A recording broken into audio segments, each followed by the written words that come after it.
ګرانو کتونکو د پی کې 65 او د ان 25 د امیدوار په خیز باندې لبخان شیرپوسټ تاسو په خدمت کې ډیره موده پس د سټوډیو نه حاضر دي ځکه چې سهار نه واله مازیګر پورې کمپاین وي پی کې 65 القلا موږ دی وخت کې سب 80% وکړل چې موږ کلیو ته ور رسیدلو ډیر کلی رانه پاتې دي کوړت ور رسیدو بازارونو کې چې کم دنو کمپاین کو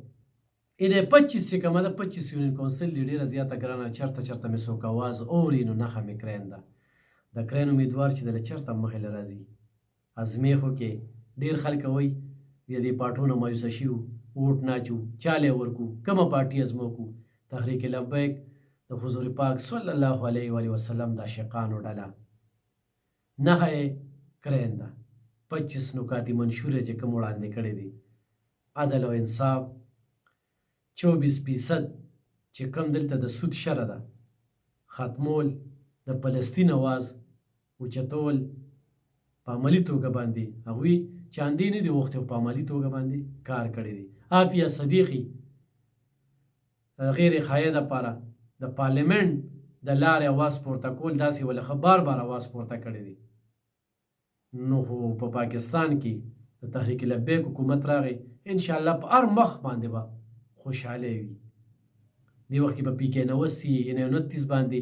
علامه ډاکټر محمد شفیق صاحب ستاسو امیدوار دي زموږ صوبایي امیر دی دغه خلکو لپاره خوش قسمتي ده چې داسې یو ستر شخصیت د هغوی نمایندګي کوي ګرانو کتونکو خو څوک وایي چې اسلام له ووټ ورکوو نو هم کرین له ورکوي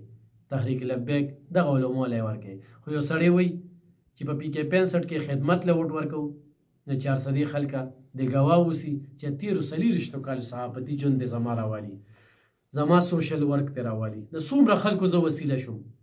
اختر روجا ګرمي یخني دا مې نه ده کتلې خو د ولس خدمت مې کړی او خو یو سړی وایي چې داسې کس له ووټ ورکوم چې هغه په اسمبلی کې خبرو کي نو چې څنګه په ریډیو چغېږم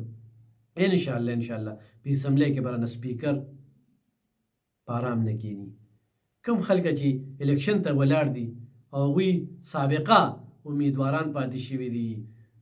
الیکشن یې ګټلی دی ما ته د یو تقریر وښی چې په اسمبلی په پلور یې تقریر کړی دی او د قام او د 400 د مفادو خبره یې کړې ده ګرانو کتونکو یو بله مهمه خبره درته کول غواړم چې دا ځان سره ذهن کې نشین کې چې دی له نه چې غم خادمې کوي چې دی له نه راته یې وخاندل دی له نه چې خان راته دلو وي دی له نه چې خان راله راغی 1 بجې غورې بیا د خوبه راپاسي رسایي م ورته نشته دی خوش قسمتي ده د پی کې 65 د عوامو انشاءالله داسې مثالي خدمت به کوم داسې مثالي خدمت یو 400 د سیلاب نه بچ کول د 400 اسپیټال هغه برابرول هغې کې ډاکټران سی ټي سکین ایم آر آی ایکو دا بنیادي څیزونه دا ورته پورې وروړل نور د تحریک لبیک په منشور کې مکمل علاج پرې صرف اپریشن نه مکمل علاج پرې خو په عمل کې حکومت راغی نو تاسو بسی کې انصاف نظام څنګه راځي او ورسره چې کوم د انتظامیه د ولس تابع کول د زمیندارانو مسلې او دغه شانتي هغه مسلې چې هغه موږ ته معلومې دي بندې منصوبې سر ته رسول نو زمونږ نه زیاتې مسلې نه دي معلومې چې کومې مسلې موږ په میډیو چتې کړي دي هغه د پارلیمنټ د لارې خو مو چتول دي هغه دغه اسمبلی د پلور نه خو مو چتول دي او هغه مسلې ستاسو په دلهیز باندې ستاسو په چوکاټ باندې ستاسو په درشل باندې خلکول دي ام پی به داسې یم چې ما پسې حجرو ته نه راځئ زه به انشاءالله تاسو ته حاضر یم ریډیو مې دلبر مې ځای دی د 400 په چوتي پل کې مې دفتر دی د پومرزو کې مې دفتر دی انشاءالله چې د دې کوم ځای خلک نږدې وي هلته کې به ورته ځای ښیم چې راشي ستاسو څه مسله ده نمبر چې کوم دی هغه مې ټولو ته واضحه دی کرین یاد وساتئ په هرې پاټۍ باندې مې دا یو قلنګ هم دی حق مې هم دی پې ټول عمر مې ستاسو خدمت کړی دی ستاسو د لیډرانو مې مدې ویلي دي کمپین مې ورله کړی دی تشهیر مې کړی دی نن زما خو هم په تاسو وخت دی او په خاصه توګه پی ټي آی ولرونو چې د آزاد امیدوار مثال د ماکو دی چې نه چک لګولی شي او نه څه کولی شي 3 ورځو کې به دې ضرور چې کوم دی یو پارټۍ سره شاملېږي نو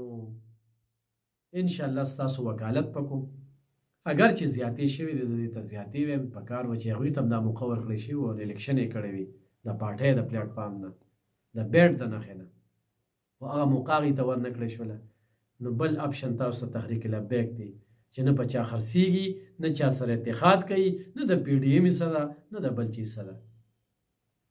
ضرور مرسته وکړئ، ضرور هم تعاون وکړئ. نورو پارټو کارکنانو ته مې چې کورونو کې صرف دومره ووایي چې ایلب خان شیرپو ولاړ دی، بس کورونو کې ووایي، خویندې میندې به انشاءالله ایلب خان شیرپو له ووټ ورکوي، تحریک لبیک له به ورکوي، کرین له به ورکوي. چېرته هم چې درته کرین نښه په نظر راځي ټاپه پې ووهئ. 8 فروری ماښام چې دغه خوشخبري غریبانانو ته د ستاسو د طبقې نه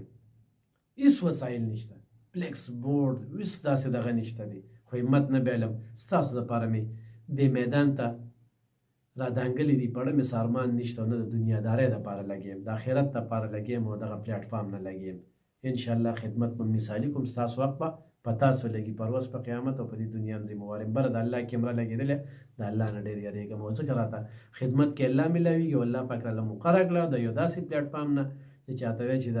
حضور صلی الله علیه وسلم د شیخانو ډله ده، نو خلک هغوی واقعي سختې تېرې کړې دي.